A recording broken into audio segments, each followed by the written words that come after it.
مش كل شاعر بيكتب علشان المجد أو الشهرة، في ناس بتكتب علشان توصل صوت البسيط وتكون لسان حال الناس الغلابة. وأحمد فؤاد نجم كان أكتر من شاعر، كان ثورة في شكل إنسان. اتولد أحمد فؤاد نجم سنة 1929 في قرية صغيرة بالشرقية. نشأ في أسرة بسيطة، وبعد وفاة والده عاش فترة في ملجأ للأيتام. حياة القهر من صغره خلت قلبه مليان غضب وصدق في نفس الوقت. التجارب دي زرعت فيه إحساس عميق بالعدالة الاجتماعية، وخلته دايما قريب من الناس البسطاء. اشتغل في مهن كتير، عامل، راعي غنم، موظف بسيط، لكنه كان شايل جواه حاجة أكبر: الكلمة. أول ديوان ليه كان صور من الحياة والسجن سنة 1962، والكتاب ده طلع من تجربة حقيقية لأنه كان مسجون بتهمة التزوير. لكن في السجن كتب شعر مختلف، شعر عامي قريب من الناس، مش معقد، بسيط وصادق. بدأت الناس تعرفه كشاعر بيعبر عن وجعهم، وكلماته توصل للي ما يعرفش يقرأ أو يكتب.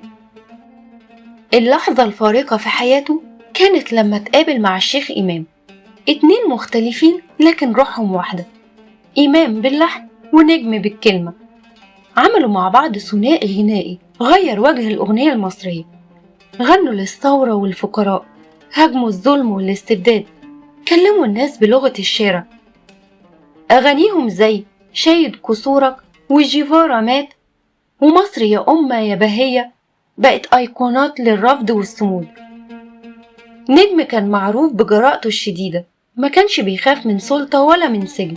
اتسجن أكتر من مرة في عهود مختلفة، في عهد عبد الناصر والسادات ومبارك، لكن السجن ما كسرهوش، بالعكس كان بيخرج أقوى ويكتب أكتر ويواجه بصوت أعلى.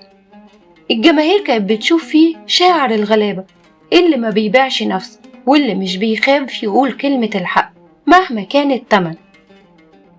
رغم معاركه الكتير حصل نجم على اعتراف عالمي.